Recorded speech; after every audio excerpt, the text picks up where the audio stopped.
दोस्तों, हमारी सीरीज चल रही है the lonely tiger. Hugh Allen की लिखी हुई बुक है और आज की स्टोरी का नाम भी वही है, द लोनली टाइगर। वक्त बदल चुका है। एलन बोलते हैं कि उनकी लाइब्रेरी में जो एक शेल्फ पे बुक्स हैं जो कि उनको मंडी खेड़ा तक लेके आई। मंडी खेड़ा वो गांव है होशंगाबाद जिले में, जिसको आजकल नर्मदापुरम बोलते हैं, मध्य प्रदेश में। होशंगाबाद जिले का पिपरिया इलाका है, उसके पास में है मंडी खेड़ा। अगर आप पचमढ़ी जाते हैं तो उसके पास में ही है। अब एक बुक ये पढ़ रहे थे 1858 की, जो कि जब ये जिस टाइम की इनकी कहानी थी उससे करीब करीब 100 साल पहले की बात थी। तो ये बोल रहे जितने भी राइटर्स थे जिन्होंने बुक्स लिखी थी, शिकार बुक्स जिनको ये पढ़ा करते थे, हर किसी में ये बात लिख के आती थी, टाइम्स हैव चेंज, वक्त बदल गया है, समय बदल गया है।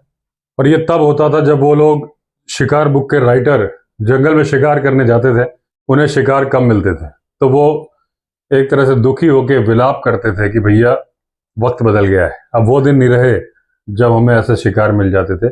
कुछ इस तरह की बात थी। अब बोल रहे हैं सारे के सारे जो शिकार करने में कठिनाई आती थी उसके बारे में ही लिखते थे कि वक्त बदल गया है। वो बोल रहे हैं जो बुक में जो लाइब्रेरी जो शेल्फ में बनी थी उसमें जो पहली किताब लिखी थी उसमें भी यही कहानी है, जो आखिरी किताब रखी हुई है उसमें भी यही कहानी है। पहली किताब लिखी गई थी जब 1857 की क्रांति हुई थी, जिसको कि इन्होंने गदर बोला है। अब उसमें जो एक किताब लिखी थी वो खुद आर्मी में, ब्रिटिश आर्मी में लेफ्टिनेंट थे, विलियम राइस। उन्होंने 98 टाइगर्स मारे थे, 4-5 लेपर्ड मारे थे और 20-25 भालू मारे थे, केवल अपनी गर्मी की छुट्टियों में। और वो बोल रहा है कि अगली बार इतनी ही छुट्टियों में उसको केवल 2 टाइगर मिले और 1 लेपर्ड मिला। कहा तो 100 लेपर्ड मारे थे, कहा तो 100 टाइगर मारे थे, 5 लेपर्ड मारे थे, अब 2 टाइगर 1 लेपर्ड मिला। इसीलिए तो हिंदुस्तान के टाइगर खत्म हो गए थे। एक एक आर्मी का अफसर 100-100 लेपर्ड, 100-100 टाइगर मार रहा था। अब जब वो 1857 की क्रांति खत्म हो गई और जितनी पनिशमेंट वगैरह लोगों को देनी थी, वो जो छड़ी थी दरवाजे के पीछे टांग दी गई। और उस टाइम पे जो शिकार करते थे वो भरमार बंदूक या भरतल बंदूक जो होती थी, बारूद भरने वाली, उससे किए जाते थे। लेकिन ये बता रहे हैं एलन कि रिजल्ट बहुत ज़्यादा मिलते थे क्योंकि जानवर बहुत ज़्यादा थे। अब उसके बाद बारूद भरने वाली और छर्रे वाली बंदूकों की जगह ले ली मैगजीन ने। शिकार अभी भी बहुत सारे मौजूद थे जंगल में, लेकिन बहुत सारे शिकारियों ने इस बात का एहसास कर लिया था कि अगर इतनी पावरफुल बंदूकें आ गई तो ज़्यादा दिन तक ये जानवर बचने वाले नहीं हैं। अब उसके बाद जो सीरियस राइटर थे, जो किताबें लिखते थे और जो शिकार तो करते थे, जंगल को भी पसंद करते थे और जानवरों को भी करते थे, वो परेशान होना शुरू हो गए थे कि ये जानवर कम होते जा रहे हैं। अब एक और इन्होंने परेशानी जताई इन राइटर्स ने, ब्रिटिश राइटर्स ने, कि बहुत सारे मजल लोडर जो हिंदुस्तानी लोग हैं उनको बंदूकें कैरी करने की परमिशन दे दी गई है, वो भी वाटर होल्स के पास में शिकार कर रहे हैं। यहाँ इनको परेशानी इस बात की थी कि शिकार केवल ब्रिटिशर्स को करना चाहिए था, इंडियंस को नहीं करना चाहिए था। और उन्होंने बोला कि फसल की रखवाली के लिए जो मजल लोडर बंदूकें अलाउ की जाती हैं उसका इस्तेमाल किया जाता है जानवरों को मारने के लिए, इससे जानवर और ज़्यादा कम हो रहे हैं। क्या सोच है, क्या दर्शन है कि तुम मत मारो, हम मारेंगे। अब जब ब्रिटिश राज खत्म हो रहा था उस टाइम तक बहुत सारे जानवर खत्म होने की कगार पे आ गए थे, विलुप्त होने की कगार पे आ गए थे। और ज़्यादातर राइटर ने लिखा कि अब स्थिति बहुत ही भयानक हो चुकी है और इसका सुधार किया जाना चाहिए। अब ये डिमांड होने लगी थी कि फॉरेस्ट के रूल्स स्ट्रिक्ट किए जाए और एक आदमी को जो शिकार करने की परमिशन है वो कम की जाए। अगर एक आदमी को 10 जानवर मारने की परमिशन थी तो अब 2 जानवर मारने की जाए, इस तरह की परमिशन। और दूसरी सबसे बड़ी बात, लोगों में कॉमन सेंस डेवलप किया जाए। अभी बता रहे हैं कि जो बहुत सारे कंट्रीज हैं वर्ल्ड में जहां पे इंडिया की तरह से ही शिकार किया गया था, लेकिन वहां पे इस तरह के स्ट्रिक्ट रूल्स लाए गए और वहां पे जानवर वापस बढ़ने लगे। अब एलन बोलते हैं उसके बाद 1947 आ गया, भारत आजाद हो गया। अब एक नए तरह के शिकारी पैदा हो गए। पहले भी शिकार लोग करते थे लेकिन नियमों का पालन करते थे, थोड़ा सेंस के साथ करते थे। मतलब इनका कहना था कि ब्रिटिश रूल में परमिट तो केवल अंग्रेजों को मिलता था, इंडियंस को परमिट नहीं मिलता था, वो अवैध शिकार करते थे। ब्रिटिशर्स जो शिकार करते थे वो वैध था, लीगल था, उनको परमिट मिलता था कि इतने जानवर तुम मार सकते हो। तो वो सिस्टम से करते थे। अब जब 1947 आ गया और भारत का संविधान तो लागू हुआ नहीं था, उस टाइम पे ब्रिटिशर्स चले गए और उसके बाद कोई भी शिकारी बन गया और वो रूल नहीं फॉलो करता था। पहले क्या लोग मचान पे करते थे या पैदल शिकार करते थे, अब लोग जीप में शिकार करने लगे। जो पैसे वाले थे उनके पास जीप थी, जीप में चलते थे, गाड़ी के हेडलाइट के सामने जो भी जानवर आता था उसको गोली मार देते थे। अब दूसरा ये बताते हैं कि जब पहले जो इंडियन लोग जो खेतों की रखवाली के लिए मजल लोडर भरमार बंदूक रखते थे या 12 बोर की बंदूक रखते थे, खेतों की रखवाली के नाम पे छुप के पानी की जगह वाटर होल के पास में शिकार करते थे, अब वो खुलेआम करने लगे क्योंकि अब उन पर कोई रेस्ट्रिक्शन नहीं था। अब कंडीशन ये आ गई कि जो भी लाइसेंस के लिए अप्लाई कर रहा था उसको बंदूक का लाइसेंस मिल जा रहा था और वो उसका इस्तेमाल शिकार करने में कर रहा था। ब्रिटिशर्स के टाइम पे इंडियंस को लाइसेंस जनरली मिलता नहीं था। अब जो ये भारतीय शिकारी थे, इन्होंने बेतहाशा जानवरों को मारना शुरू कर दिया। अब जानवर कम दिखने लगे थे, जानवरों को भी आभास हो गया था कि उनका शिकार है, उनको इतना डर है। तो कई बार जंगल में जानवर होते थे लेकिन वो दिखाई नहीं देते थे। ये बोल रहे हैं आज से 10 साल पहले तक स्टेट के किसी भी कोने में जाओगे तो आपको चीतल डियर के झुंड मिल जाएंगे, नील गाय के झुंड मिल जाएंगे, और अगर आप थोड़ा जल्दी चले जाओगे तो आपको सांभर भी मिल जाएगा, मतलब मिल जाता था। अब कंडीशन ये थी कि अब बार्किंग डियर नहीं मिलता, 4 सींग वाला जो चौसिंगा होता है वो नहीं मिलता, चिंकारा नहीं मिलता, अब दिखाई नहीं देते। किसी भी पहाड़ी नाले या ravine में चले जाओगे तो अब शिकार जनरली दिखता नहीं है। अब रात को बंदूकों की आवाजें आने लगी, ज्यादातर तो भरमार बंदूक की आवाज होती थी, बूम करके, जो बाजार में खुलेआम बारूद बिकता था उसको भर के। अब पहले इनको आवाजें सुनाई देती थी तो इनको लगता था कि भाई शिकारी बढ़ गए हैं, लेकिन जब वो आवाजें रोज आने लगी तो इनको लगा कुछ ना कुछ गड़बड़ हो रहा है और कुछ ना कुछ अनयूजुअल हो रहा है। हुआ यह था कि जितने भी खेतों के मालिक थे सबने फसलों की रखवाली के नाम पर बंदूक अप्लाई कर दी थी, बंदूकें ले भी ली थी, लेकिन रात को वो अपनी फसल की रखवाली के लिए नहीं बैठते थे, बैलगाड़ी लेके निकल जाते थे, जो भी जानवर सामने आता था उसको गोली मार देते थे। तो दोस्तों ब्रिटिशर्स तो बदनाम थे, काम इंडियंस ने भी कुछ कम नहीं किया था शिकार में। जो जानवर विलुप्त हो गए थे, ये कहानी सच्ची ही है, मतलब ब्रिटिशर्स ने तो मारे थे, इंडियंस ने भी बहुत मारे थे। पहले इस रास्ते में, एक रास्ते की बात ये बता रहे थे कि इस रास्ते में बहुत सारे जानवर मिलते थे। अब कंडीशन ये हो गई थी कि प्राइवेट कार्स, ट्रक्स निकलने लगे बहुत ही धीमी स्पीड में, 4 बंदूकधारी सामने की तरफ निगाह रखते थे और जो भी आंखों का जोड़ा उनको चमकता हुआ दिखता था उस पर गोली चला देते थे।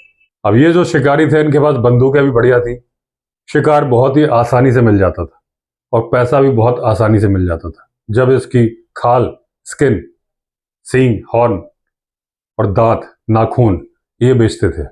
अब हुआ यह कि जो लोकल पैसेंजर्स रात के टाइम पे बस में ट्रैवल करते थे उन्होंने बंदूकें ले जानी शुरू कर दी। जैसे ही कुछ दिखता था बस की खिड़की से गोली मार देते थे, बस के ऊपर लोड किया, ले आते थे, सफर का सफर, कमाई की कमाई। अब ड्राइवर उनके कहने पे रोक देता था क्योंकि उसको मांस मिलता था, इनको चाहिए थे स्किन, मांस ड्राइवर का। अब इस बात की काफी कंप्लेंट होने लगी, लेकिन बहुत जल्दी कोई एक्शन होने की संभावना नहीं थी और ये तो होना ही था जब फायर आर्म्स पे से बैन हटा लिया गया था और जब लोगों के हाथ में बंदूकें थी, स्ट्रिक्ट एक्शन नहीं होना था तो शिकार तो उन्होंने करना ही था। अब जब इस तरह की बहुत सारी रिपोर्ट्स आने लगी तो कायदे से अधिकारियों को एक्शन लेना चाहिए था, लेकिन किसी ने नहीं लिया। स्लॉटर चलता रहा, जानवर मारे जाते रहे और उसके बाद एक्शन लिया टाइम्स ऑफ इंडिया ने। अब उत्तर प्रदेश में कॉन्फ्रेंस हुई थी वाइल्ड लाइफ के प्रिजर्वेशन के बारे में।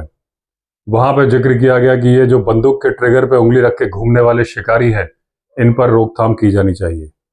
और आजकल चीतल के झुंड, बार्किंग डियर और सांबर के झुंड दिखने बंद हो गए, नीलगाय के झुंड।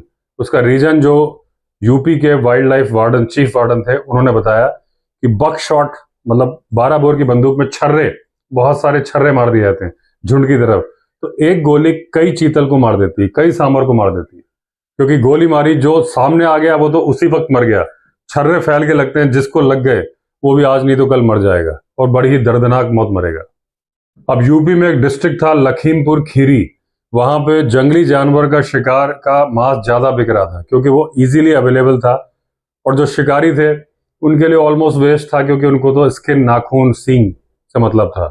तो मार्केट में बकरे से सस्ता डियर का मांस मिल रहा था। इसी तरह पक्षियों के लिए बोला गया कि तीतर बटेर ये सब भी गायब होने लगी है। अब उस यूपी की जो कॉन्फ्रेंस थी उसमें डिसीजन लिया गया कि बकशॉट और इस तरह की बंदूकों पर बैन लगा दिया जाए 2 साल के लिए।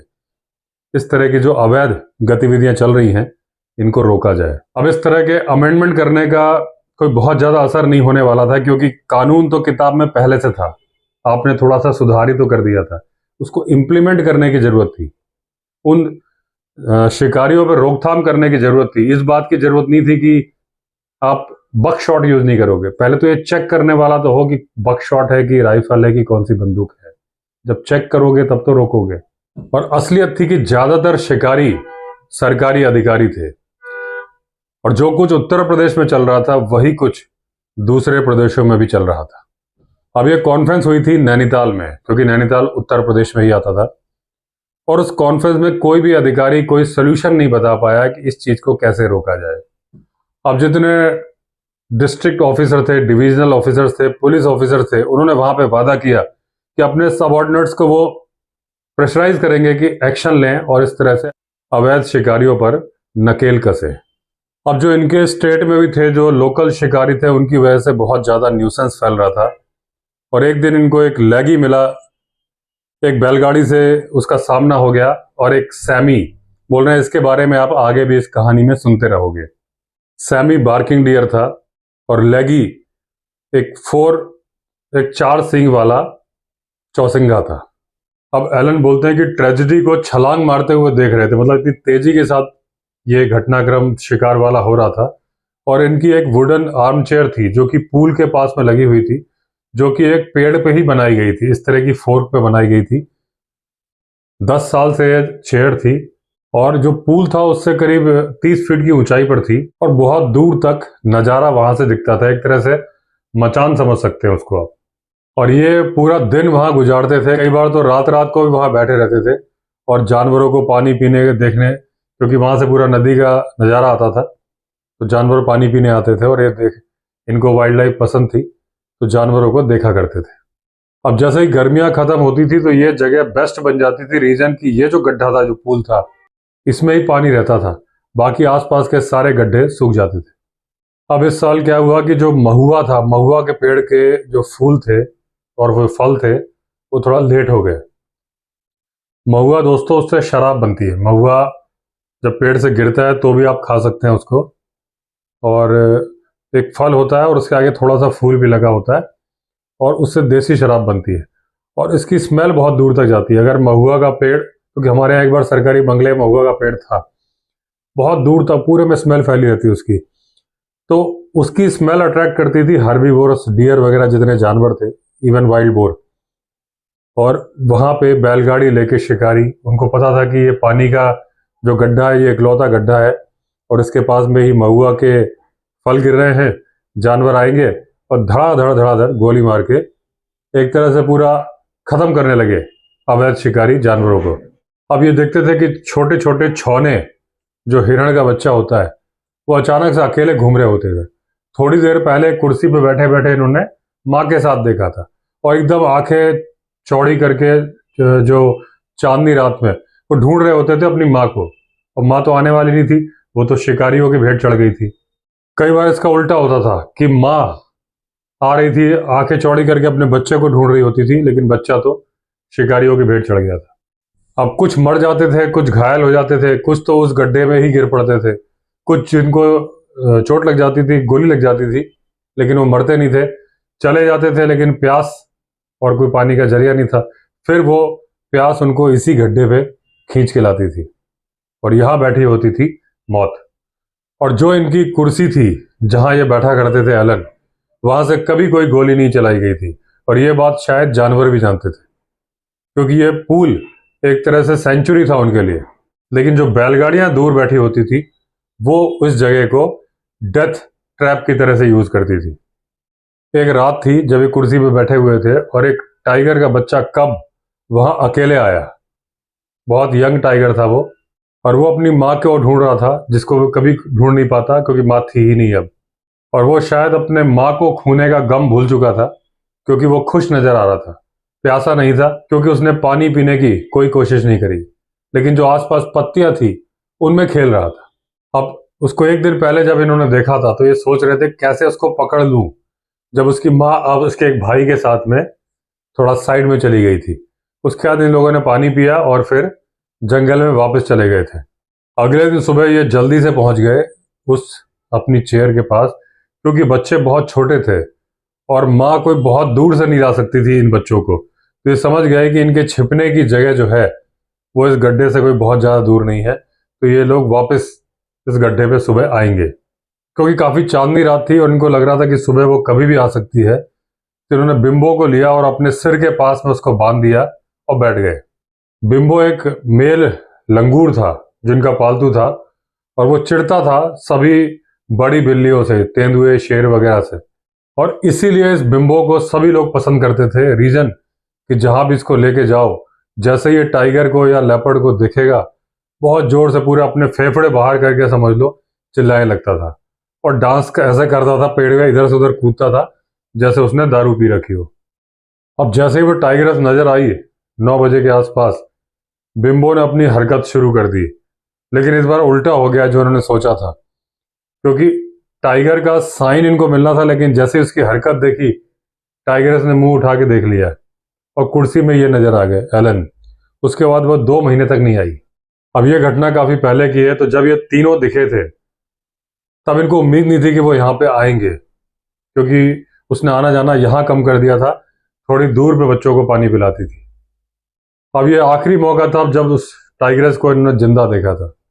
उसके बाद जब देखा तो वो एक कंक्रीट के फ्लोर पे ऐसे लेटी हुई थी और उसको नापा जा रहा था एक गैराज में, क्योंकि एक ट्रक ड्राइवर ने उसको मार दिया था।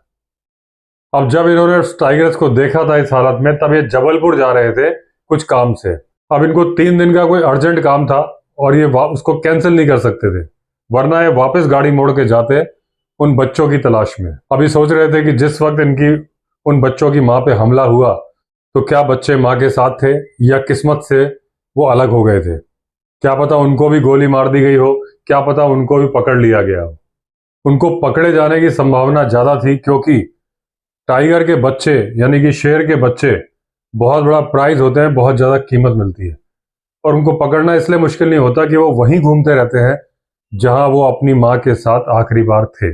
वो बच्चे इनके दिमाग में इतने घुसे हुए थे कि जैसे ही ये जबलपुर से वापस आए, अपने घर गए, सीधे अपने उस चेयर के पास गए और उस पुल के आसपास खोजने लगे। इनको बहुत ज्यादा कुछ मिलने की उम्मीद नहीं थी, लेकिन हुआ उल्टा। इनको छोटे छोटे पग मार्क गीली रेत में मिल गए। अब उसके बाद एक मोर का चबाया हुआ पंख मिला, कुछ ब्लड के निशान मिले, और थोड़ी दूर जाने पर बचा खुचा मोर भी मिल गया। यानी उन बच्चों ने मोर का शिकार किया था। अब क्योंकि उन्होंने मोर मार दिया था, इसका मतलब बच्चों को इनकी मदद की जरूरत नहीं थी एलन की, क्योंकि मोर को चकमा देना इतना आसान नहीं होता। और वो जब टाइगर ने या उनके बच्चों ने या कब्स ने जब मोर को मार दिया, इसका मतलब वो बड़े टाइगर वाली टेक्निक सीख चुके हैं।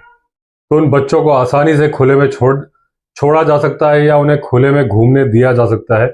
उनको कोई मदद की जरूरत नहीं है, बस इतना करना था कि एक निगाह बना के रखनी थी कि वो सही सलामत है कि नहीं। अब जहां पे टाइग्रेस ने उनको छुपाया था, जो डेन बनाई थी, बड़ी ही अच्छी जगह थी। एक गुफा थी जिसमें कि बहुत ही पतला एंट्रेंस था, कांटेदार झाड़ियां भी थी उसके पास में, और जैसी कि इनको उम्मीद थी कि वो इस पानी के गड्ढे के पास में ही होगा, ऐसा ही था। इतनी बढ़िया तरीके से छुपी हुई गुफा थी कि कभी नहीं ढूंढ पाते। हुआ कि उस गुफा से जब वो कब बाहर आ रहा था तब इनको दिखाई दे गया। अब क्योंकि इनको उन कब्स की लोकेशन मालूम चल गई थी, तो ये अपनी उस चेयर से दूरबीन लगा के भी देख लिया करते थे और उनके हालात का जायजा लेते रहे कि हाँ भाई कैसे ग्रो हो रहे हैं। बड़े अच्छे से बड़े हो रहे थे। अब वो बड़े बड़े शिकार भी करने लगे थे। अब वो थोड़ा दूर दूर जाने लगे और इस गुफा से कई कई दिन तक दूर चले जाते थे। और अब इनको पता चल गया था कुछ दिन बाद दोनों अलग होने वाले हैं। अब एक बार वो चले गए दूर, तो इनको लगा वो परमानेंटली चले गए, दोनों ने अपनी अपनी टेरिटरी बना ली है। लेकिन ऐसा नहीं था। वो वापस आए और उन्होंने एक शिकार किया था, और वो जो शिकार किया था गुफा की ओपनिंग के पास ही किया था, क्योंकि पास में एक सेमल का ट्री था जिसे कि सिल्क कॉटन बोलते हैं। उसके ऊपर गिद्ध बैठे थे और वो उसकी जुगाड़ में थे कि कब टाइगर हटे और वो अपना हिस्सा ले। अब इनको ऐसे दूरबीन से निगाह रखना पसंद था, तो वो शिकार दिख रहा था, ये ढूंढ रहे थे कि टाइगर दिखे वहां पे। थोड़ी दूर पर इनको फीमेल टाइग्रेस नजर आई। अब ये थोड़ा आगे से जब निगाह रख रहे थे तो इनको लगा, इनकी सिक्स सेंस ने बोला कि कुछ ना कुछ गड़बड़ है, क्योंकि वो टाइगर के बच्चे इतने बड़े हो चुके हैं कि अगर उन्होंने मुझे देख लिया अपने शिकार के पास में तो मुझको ही शिकार बना लेंगे। अब ये थोड़ा ऊंचाई पे चढ़ गए, फिर उन्होंने स्कैन किया एरिया, तो कुछ भी नजर नहीं आया। कुछ गिद्ध नजर आए जो कि पहले भी दिख रहे थे। अब जब देखा तो इनको कोई शिकार नजर नहीं आया, सिर्फ गिद्ध को देख के ही इन्होंने अंदाजा लगाया था कि वहां शिकार है। एक्चुअली वो टाइग्रेस मरी पड़ी थी और गिद्ध उसको खाने के जुगाड़ में थे। अब जब इन्होंने देखा तो वो टाइग्रेस सिर्फ 1 घंटे पहले मरी थी, उसका शरीर अभी भी गर्म था। उसको बक शॉट यानी हिरण को मारने वाली गोली और छर्रे मारे गए थे। आसपास की घास थोड़ी टेढ़ी सी थी, जब उसने स्ट्रगल किया होगा, हाथ पैर ऐसे चलाए होंगे, होंठ मुड़े हुए थे, दर्द का बयान कर रहे थे जो उसको आखिरी आखिरी में हुआ था। अब वो जो दूसरा कब था जो टाइगर था, ये जो दो कब्स थे, दोनों मेल नहीं थे, एक मेल एक फीमेल थी, वही फीमेल मर गई थी। तो अब जो मेल था उसको ये ढूंढ रहे थे कहाँ गया, क्या वो भी शिकारियों के हत्थे चढ़ गया, क्योंकि अगर रात को आंखें चमकी होंगी तो एक ने इसको गोली मारी होगी तो दूसरी बैरल ने दूसरे टाइगर को गोली मार दी होगी। अगले दिन इनको आइडिया लग गया कि वो दूसरा टाइगर मरा नहीं है। कब? क्योंकि उसने उसके निशान मिले थे, उसने पूल पे आके पानी पिया था, और वो जो वल्चर्स थे, गिद्ध, वो पेड़ से नीचे नहीं उतर रहे थे। उसका रीजन था कि टाइगर आसपास ही था, इसलिए उस टाइगर्स को खाने नहीं आ रहे थे। अब ये अपनी उस चेयर पे बैठ गए थोड़ा जल्दी, क्योंकि गर्मी के दिन थे और इनको उम्मीद थी कि टाइगर गर्मी में जल्दी पानी पीने आएगा, और अगर वो लेट आएगा तो इन्होंने अपनी राइफल के ऊपर टॉर्च लगा ली थी। जी हाँ, अब ये अपना वो रूल तोड़ने जा रहे थे कि उस चेयर पर बैठ के कभी गोली नहीं चलाएंगे।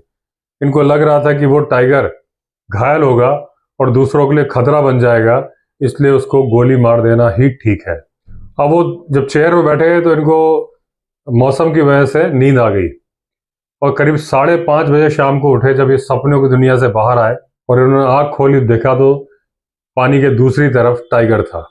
और जब ये इन्होंने जम्हाई बढ़ते उठे तो वो कहीं और देख रहा था, वरना इनकी मूवमेंट वो पकड़ लेता। उस टाइगर का ध्यान था एक पत्ते की तरफ जो कि बहता हुआ आ रहा था पानी की सरफेस पे, टाइगर की तरफ ही आ रहा था। और जैसे ही वो इसके नजदीक आया, इसने अपना पंजा रख दिया उस पे। उस वक्त इन्होंने उस टाइगर का नाम रखा द लोनली टाइगर। रीजन कि एक वो उस बच्चे की तरह से था जिसकी की माँ भी छीन ली गई थी, जिसकी बहन भी छीन ली गई थी। अब वो अकेले ही अपना दिल बहलाने के लिए किसी भी हिलती डुलती चीज के साथ खेलने की कोशिश कर रहा था। अब जब उसने अपनी वो नाव डुबा दी थी, वो जो पत्ता आ रहा था उसने पकड़ने की कोशिश की थी, लेकिन उसके भारी भरकम पंजे की वजह से वो डूब गई थी। वो उसको देखने में इतने मगन हो गए थे कि उनको अपना काम भूल गए थे, जिस काम के लिए आज आए थे। इन्होंने देखा कि अपने एक पंजे को वो चाट रहा है। अब जब इन्होंने ध्यान से देखा तो वहां पे उनको घाव नजर आया। ये बड़े ध्यान से देखने लगे, क्या पता और भी घाव हो, लेकिन वो एक ही जगह चाट रहा था, इसका मतलब एक ही घाव था। अब इनको लगता है एक छर्रा उसको लगा है, जो डबल बैरल बंदूक से दूसरी बैरल से मारा गया होगा, केवल एक छर्रे ने उसको हिट किया है। अब ये देखते रहे, उसके बाद वो खड़ा हुआ और धीरे धीरे चलना शुरू हुआ। हल्का हल्का लंगड़ा रहा था, लेकिन सिर्फ एक ही चोट थी और इनको लगा कि ये चोट ठीक हो जाएगी, तो इन्होंने उसको गोली नहीं मारी कि अभी ये खतरा नहीं है। अब वो पूरी जिंदगी लड़खड़ाने वाला था, लंगड़ाने वाला था, क्योंकि जब इन्होंने पग मार्क को चेक किया गीली रेत पे तो उसका अंगूठा हल्का सा मुड़ा हुआ था, यानी वो टूट चुका था। अब वो जब ठीक भी होता तो इसकी चाल में लंगड़ाहट रहने वाली थी। अब वो टाइगर उस गुफा में कभी नहीं गया, इनको बहुत दिन तक नजर भी नहीं आया। फिर बहुत दिन बाद उसकी आवाज सुनाई दी, तो अब वो यहाँ का रेजिडेंट नहीं था, एक रेगुलर कॉलर था। कॉलर मतलब कि उसने इतनी बड़ी टेरिटरी बना ली थी कि जब वो उसकी गश्त लगाता था अपने एक रूटीन पे, तो करीब 10वें दिन बाद इस जगह का नंबर आता था। अब लगता उसके पैर का घाव भी ठीक हो चुका था और ये करीब करीब नॉर्मल टाइगर ही बन चुका था, क्योंकि आसपास से पालतू पशु उठाने की घटनाएं भी सामने नहीं आ रही थी। इसका मतलब ये जंगली जानवर ही मार रहा था। अब उसके बाद वो गायब हो गया करीब 1 साल के लिए। इनको कुछ पता नहीं चला कहाँ गया है, लेकिन इनको अंदाजा था कि पक्का उसकी वाइफ होगी जिसने इस जगह से दूर कर दिया है। और बहुत दिन बाद वो लौटा, यानी कि अपने बीवी बच्चों को छोड़ के वापस इस इलाके में आया था। और इनको उसका जब पगमार्क मिला तो ये पहचान गए कि ये वही लोनली टाइगर है। और वो उसी तरीके से उसने अपनी बीट पे फिर से राउंड मारना शुरू कर दिया था। करीब करीब 10वें दिन वो आता था। तो जब ये 10वां दिन आने वाला होता था तो उसके 1-2 दिन पहले से ये चेयर पे बैठने लगते थे, ताकि इनको एक झलक दिखे कि अब वो कैसा दिखता है। अब वो जिस दिन आया उस दिन चांदनी रात नहीं थी। टाइगर कितना ही धीमे चले, वो कुछ ना कुछ तो सूखे पत्तों पे आवाज करता है। और आवाज कैसे ना होती, एलन खुद पत्ते बिछा के आए थे नाले के किनारे के, जब टाइगर चले तो इनको पता चले। अब जैसे ही इनको खड़खड़ाहट की आवाज सुनाई दी, इन्होंने टॉर्च मारी। टॉर्च की बीम सीधे टाइगर के ऊपर पड़ी। उसने मुड़ के उस तरफ देखा जहां से रोशनी आ रही थी। बहुत ही सुंदर लग रहा था। उसका फर कोट बहुत ही अच्छा, एकदम गोल्डन कलर का लग रहा था, और उस पर काली काली स्ट्राइप्स थी। उस दिन ये एक उसको लेसन सिखा सकते थे, उसकी नाक के पास में गोली मारते, लेकिन इन्होंने गोली मारी नहीं।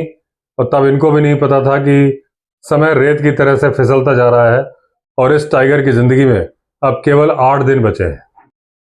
पिछले 15 दिनों से एक साहब के बारे में सुन रहे थे कि जो कि शिकार पे है पास में ही, और उस इलाके का सबसे अमीर वाला आदमी था। ये बात एलन को भूटू ने बताई थी। और जिस तरह से लग्जरीज के साथ कैंप सेटअप किया गया था, इतने सारे लोग बीट के लिए, ढोल नगाड़े वाले, इतने सारे भैंसे जिनको कि लाइव बेड की तरह से इस्तेमाल किया जाना था। वो कोई पुराना वायसराय था, लेकिन अभी तक उसने कोई टाइगर नहीं मारा था। अब ये समझ गया माजरा क्या है कि बाहर विदेशों से लोग आते थे शिकार करने के लिए। एक तरह का वो वाइल्ड लाइफ टूरिज्म हो गया था उनका। कुछ कंपनियां थी जो बड़े लेवल पे, वो टूरिज्म कंपनियां ही समझ लीजिए, शिकार टूरिज्म, वो ऑपरेट कर रही थी और फेयर मीनिंग में ढंग से रूल्स को फॉलो करके शिकार कराती थी। बड़े बड़े अमीर आदमी विदेशों से आते थे, उनका स्वागत सत्कार होता था, शिकार ऑर्गेनाइज होता था और वो चले जाते थे। लेकिन कुछ कंपनियां थी जो कि फेयर मीन्स में ये सब काम नहीं करते थे, वो अवैध शिकार भी कराते थे अवैध तरीकों से। और ये जो कंपनियां थी, इनके लिए सिर्फ पैसे का मायना था और इनको सिर्फ ट्रॉफी हंटिंग करानी थी। और उसके लिए जीप का प्रयोग करते थे कि वही हेडलाइट मारी, आंखें चमकी, गोली मारो। अब ये जो कंपनी जो इनके पास में इस वक्त, जिसके बारे में कैंप सेटअप किया था, जिसके बारे में बात चल रही है, वो घटिया कंपनी थी।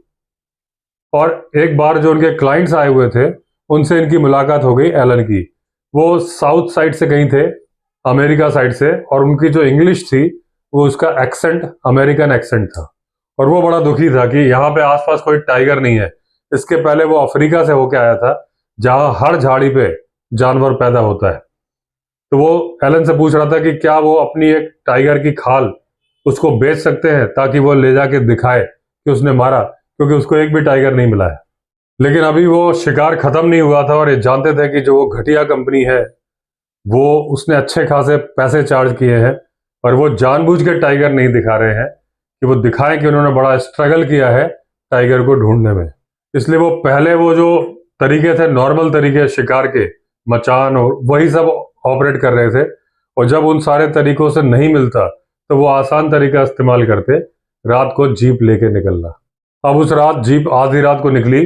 टारगेट था सुबह तक जंगल में रहना। टाइगर पहली प्रायोरिटी थी, लेकिन अगर कोई दूसरा जानवर मिल जाए तो उसको मारने में भी कोई गुरेज नहीं था। थोड़ी देर में ही एक सांभर का स्टैग मार दिया गया .375 राइफल से, और उसको वहीं पे रख के पत्तियों से कवर कर दिया गया, क्योंकि गाड़ी में बोझा बढ़ाना उन लोगों ने ठीक नहीं समझा, क्योंकि उनको और आगे जाना था। क्योंकि उनके साथ वालों ने बोला कि आपको नहीं पता कि अभी कितनी जगह की जरूरत पड़ेगी, क्योंकि आगे चीतल का झुंड भी था, उन्हें और भी जानवर मारने थे। अब टाइम होता जा रहा था, लेकिन समय बीता नहीं था, और एक बड़ा ही महत्वपूर्ण शिकार उनका इंतजार कर रहा था। जब रोशनी पड़ी, उसकी आंखें चमकी, तो उनका ऑपरेटर बोला, ये है, मिल गया। अब जब टाइगर के ऊपर रोशनी पड़ी तो उसने कोई ऐसा स्ट्रेंज बिहेवियर नहीं दिखाया। उसको पता नहीं था कितना बड़ा खतरा उसके ऊपर आ गया है। जब रोशनी पड़ी और रोशनी के पीछे से जो 2 आंखें उसको देख रही थी, उनको वो समझ नहीं पाया। रोशनी से उसको थोड़ा सा रोड से साइड से उतरा, उसी वक्त एक गोली उसके पेट में घुस गई। अब गोली का झटका और दर्द उसको 1 मील दूर तक ले गया। वो 1 मील दूर तक चलता ही गया, रुका नहीं। उसके बाद एक जगह रुका जमीन पे लेटने के लिए, वहां पे कुछ कांटे थे। अब वो बहुत दर्द में था, और जब सुबह की पहली किरण आई, जो हल्की सुनहरी सी किरण थी, उसमें उसको 2 आदमी आते दिखे जो कि उसका पीछा कर रहे थे, उसके ब्लड के ट्रेल का। उसने अपने आप को उन लोगों से छुपा लिया। फिर वो आराम करता रहा, और जहां वो आराम कर रहा था, जहां पे जंगल और भूटू का खेत लगता था, एलन भी काफी नजदीक में ही थे, क्योंकि रात भर आग लगी हुई थी कहीं पे, और ये लोग उसको बुझाने की और उसको साफ करने की कोशिश कर रहे थे। अब भूटू की वाइफ चिल्लाते हुए आए इनके पास कि टाइगर है, अभी अब इनके खेत से निकला है। और उसने जब भूटू की वाइफ की तरफ देखा तो गुर्राया। तभी इनकी निगाह 2 आदमियों पे गई जो कि उसके एक पेड़ के नीचे खून के निशान ढूंढ रहे थे। एक के पास 12 बोर की बंदूक थी और एक के पास कुल्हाड़ी थी। तब उन्होंने बताया वो यहाँ क्यों आए हैं, और उसके बाद में बताया कैसे उन दोनों को अकेले जंगल में भेज दिया गया है टाइगर को ढूंढने के लिए। और 1 शॉट सैम, जिन्होंने गोली मारी थी साहब, वो आराम से अपना नाश्ता करने चले गए। अब जब इन्होंने कहा कि भाग जाओ, यहां से निकल जाओ, तो जिसके पास बंदूक थी वो बोलने लगा कि नहीं, वो टाइगर को ढूंढना बहुत जरूरी है। वो जो बड़ा साहब आए हैं उनको टाइगर की स्किन चाहिए और वो बहुत बुरा मानेंगे। लेकिन जब इन्होंने भेज दिया कि देख लेना ये लोग वापस ना लौटने पाए। अब ये टाइगर को ढूंढने निकले जहां उसके ब्लड के ट्रेल्स थे। इनको बिल्कुल नहीं पता था कि ये लोनली टाइगर को ढूंढने वाले हैं, क्योंकि उसने जो अपनी बड़ी टेरिटरी बनाई थी उसके अकॉर्डिंग उसका आने का टाइम नहीं हुआ था, उसको कुछ दिनों के बाद आना था। लेकिन जब इनको क्लियरली पगमार्क नजर आया तो वो मुड़ा हुआ पगमार्क जो कि लोनली टाइगर का था। अब ये जब इन्होंने निशान देखा तो इनको थोड़ा दुख भी हुआ कि लोनली टाइगर है, और इनको खुशी भी हुई, क्योंकि दूसरा टाइगर कहीं भी किसी दिशा में जाता, लेकिन ये इस इलाके का परिचित और माहिर टाइगर था, तो इनको पता था कि वो गुफा की तरफ ही जाएगा। अब लगातार इनको खून के निशान मिलते रहे और वो हिल्स की तरफ जा रहा था। अब एक जगह पे 2 दुराहा आ गया था, एक तो उसकी गुफा की तरफ जा रहा था और एक जा रहा था उस पानी के पूल की तरफ। अब जब उन्होंने देखा तो वो मुड़ गया था पानी की तरफ। इनको उम्मीद थी कि वो गुफा की तरफ जाएगा, लेकिन ये समझ गए कि घायल शेर है, पानी की तरफ ही जाएगा। अब ये पूल की तरफ बढ़ चले। इनको पता था वो कहाँ मिलने वाला है। 1-2 जगह थी जहां इनको टाइगर के मिलने की उम्मीद थी। अब इस रोड पे चलना, इस ट्रेल पे चलना बड़ा खतरनाक था। हालांकि भुरभुरी मिट्टी थी, वो आवाज नहीं करने वाली थी, लेकिन पत्ते बहुत सारे पड़े थे और उन पे किसी पे भी पैर पड़ता तो आवाज होती। अब ये वापस जाने का कोई चांस नहीं था, इतने आगे आ चुके थे। तो धीरे धीरे आगे बढ़ते रहे और इन्होंने पूल की तरफ देखा।